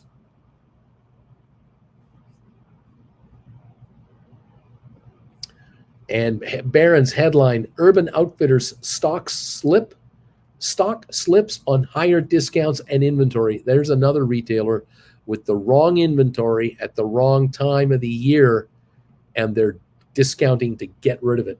They got other stuff coming in. They got to make room for their fall, winter collection. Get rid of the spring stuff, summer stuff. Get it out of there. Out. That's another retailer among many that are in trouble. Target, the leader in this department right now, all kinds of problems. Alrighty. Nick wants to know, Uncle Bruce, on SoFi, which option will give more premium? I wouldn't write right now, Nick. I wouldn't be writing on SoFi right now. No way. We're going higher. Let it go higher. Let the stock run and write a higher call later. Maybe a day or two longer. Just hold off. 673 on SoFi. We're up 56. I think we're going higher. Nick, if SoFi touches 7 today, should we write 8s? No. No. Because I don't think we're going to just hit 7. I don't think that's it. We could be into 8 tomorrow. We could be into 9 the day after tomorrow. Hold off if you can. Just fold your arms and relax. Patience. You guys speak about it, but you don't do it. Relax. It's all good. It's going to be great. All right. Folding arms technique engaged. Yeah, let the market go up and make you richer that way. Because there's 2 ways to make money in this market. The stocks go up for you. Options depreciate. There's 2 ways. Let the stock go up right now. Splair, you can follow me and lose money on that call. Alex, a random question. Is this the way you pronounce Target, a French-Canadian thing? I'm confused. We love saying Target. Down in the desert, people will say, oh yeah, I got to go to Target today. And then others will say, I have to go to Target today. Because Target was getting into kind of brand name, chic, higher brand product a while ago. And so people are going, oh, they're carrying this brand and this brand. It's becoming Target. And so we have fun with it. That's all it is. Michael is saying, hold my beer, Nick. Looks like everyone is waiting to write SoFi options. And Velbus, as long as Biden says something positive about loan forgiveness, we should get a bump, especially if SoftBank is done selling. Hawkeye with arms folded. Trucker Tech folding arms on GameStop at HPQ. Who else is folding their arms? Zach, number 234. I tuned in just at the right time, folding arms and watching the show. Thanks, Bruce. DQ, Michael, why did you hand me an empty? What's with that? What kind of a friend are you? Handing me an empty beer. Oh man. Michael is laughing. Richard Target is fancy dancy. Coyote, the fancy Target pronunciation is such an older gen thing. So many adults would say that when I was growing up because it was considered fancier than Walmart or the dollar store. Deuce Caboose is probably talking right now or something or what. And Splur ATI is doing today ninja moves, rock and roll. Oh man, SoFi 675, ME 359 up 19, Matterport 466 up 8 cents, ATIP 96.8 up 4.2. It sure beats 80 something cents, doesn't it? That ATIP got down to 85 and a half. It's now 96.8. Man, oh man, oh man. Go ATIP, go. Go baby, go baby, go. Rocket Lab 527 down 8. Rocket Lab volume 1.2 million today. ATIP volume 100,000. 107,000 ATIP traded, and it's up 4 cents.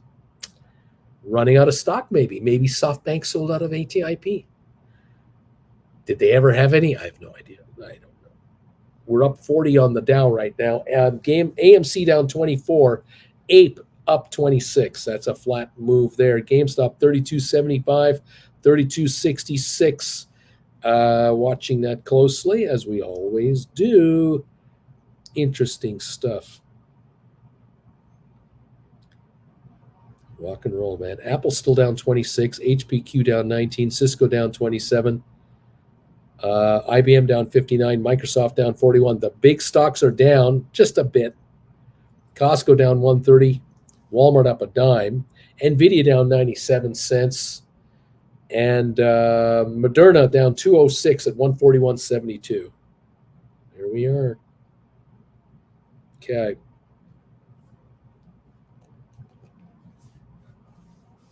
The Dow up 43.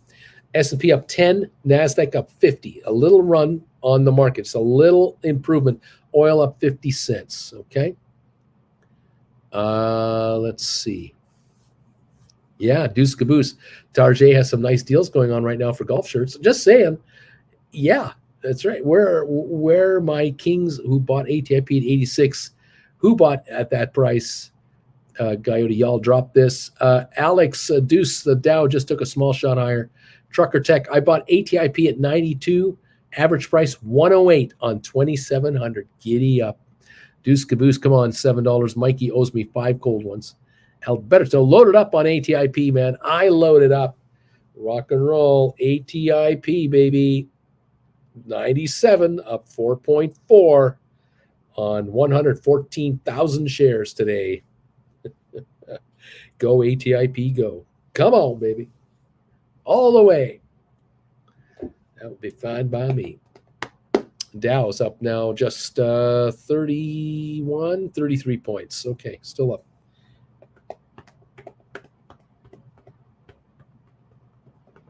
Alrighty. Nick says, I bought ATIP at 91. My bid wasn't stinky enough. DQ, Deuce Caboose, that's why he handed me an empty to make it a 5-pack. Quick sick, ATIP 1700 at 99.333. Splair, probably Alberta is pushing it now. Flint Creek Soap Company, ATIP, is that you? ATIP, is that you? Nick, I predict all this green will be red by 10:20 because I will close my shorts around that time. Deuce Caboose, DQ correct. JJ Sixtera is up today, 5%. How about that? Go Sixtera, up 39 cents. Let's go. Come on back. Oh, my, oh, my, oh, my. SoFi, $6.76. High of the day, 680. Volume, 39.5 million. Yeah, we're out of there. SoftBank is gone. SoftBank has got to be gone. That would be great. Just great. Flint Creek, I have ATIP in one account for 93 cents. Michael, I'm getting an itchy writing finger on SoFi. Trucker, Uncle Bruce, is ATIP a good retirement plan in about 20 years? Just writing 1,000 calls on $100 share price. Is that a good retirement plan? I'd say that would probably go a long ways to carrying a few debts around the house. I think so.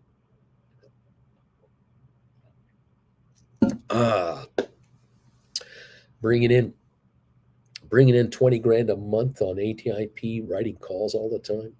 Thank you very much, ATIP. Love it. Let's keep it going. Whoo-wee. Watching all kinds of fun stuff. Never a dull moment. 682 on that SoFi, kids. 682, baby. Nice. 684. SoFi, 684 now, up 67 cents. Don't write calls. Don't be writing calls on SoFi right now. Let her run. Let her run, baby. SoFi, yep, Dank Griffey knows. Splair, depends on the inflation rate the next 20 years, I guess. That's true too, Splair. That's true. 32.81 on GameStop, 32.77 on GameStop. SoFi, 684 and climbing. The Dow up 40 points, and we're up 9 on S&P and 50 on the NASDAQ right now. Coming up to the 2-hour mark of this show, how time flies when you're having fun, writing options and watching them collapse. Isn't it great? Way to go, you guys. You option writers, you're on the right track. You're doing it exactly the way it should be done. Thank you all so much for being here with me. I so much appreciate it. Those of you who are joining this channel as new members, welcome aboard. Great to have you here joining this incredible gang of phenomenal people. As a matter of fact, to celebrate the fact that we're adding new members all the time, I gotta put up some of these knee emojis. This right here is a secret weapon of this channel. Most people don't realize this, but when these knee emojis appear, the markets go the direction you want them to go. Some stocks go up, some stocks go down. Options expire terribly. It's wonderful. Thank you all for being here and being neat emoji poppers.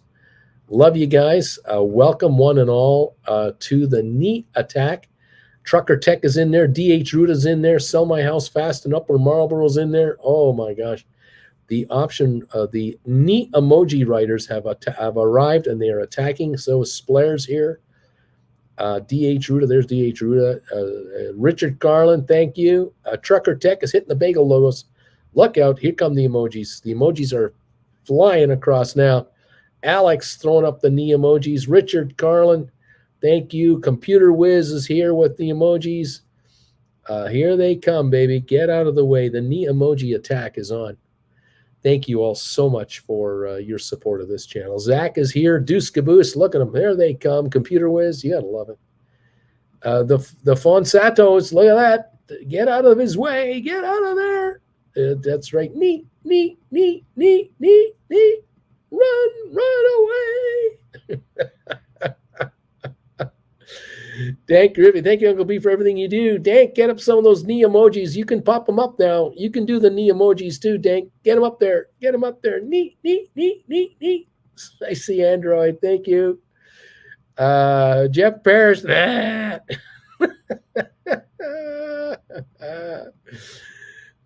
Too much fun. Thank you guys. Hitting no emoji attacks. Everybody's in on it. Not letting this go.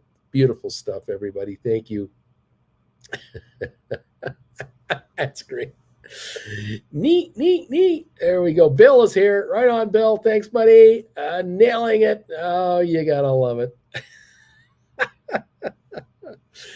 Oh, man. We're up 47 on the Dow. AMC is down 21. The apes are up 29. GameStop 32.80, down 74 cents. SoFi 680 hanging around. I think we're going higher here. ME up 14. Matterport up 12. ATIP is at 98. We're going for $1, baby. Here we go on the ATIP. Let's go. Oh, that's going to be good stuff. Rocket Lab 526, Smart Rent 360, up 12. Spire's up a penny, 133. Let's go Spire. Sixtera 788, up 32 cents.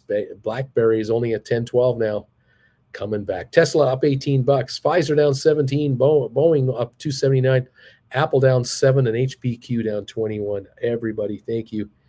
We're approaching 2 hours. I'm going to be back on today twice more, 3 o'clock today for the final hour.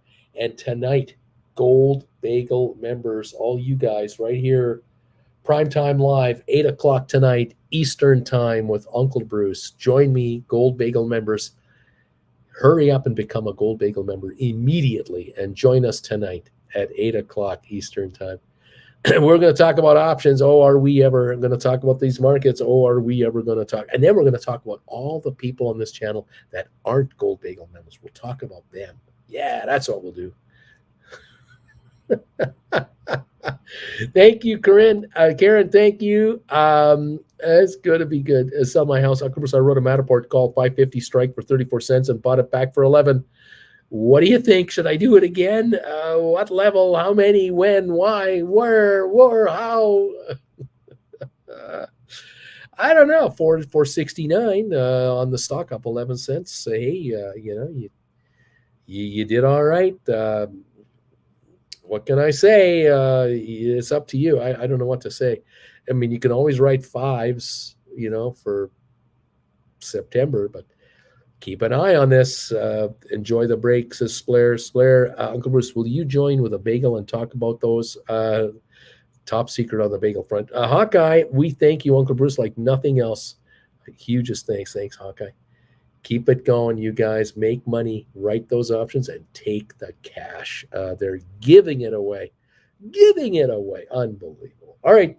We'll see you this afternoon at 3, and then later tonight, of course, at 8 o'clock. Okay, guys. I'm going to put up the 3 o'clock show. I'm going to try to upload it here in a few minutes, and then you guys can hang out there and talk for hours if you like between each other on this channel. So bear with me while I set it all up. Okay. Talk to you soon.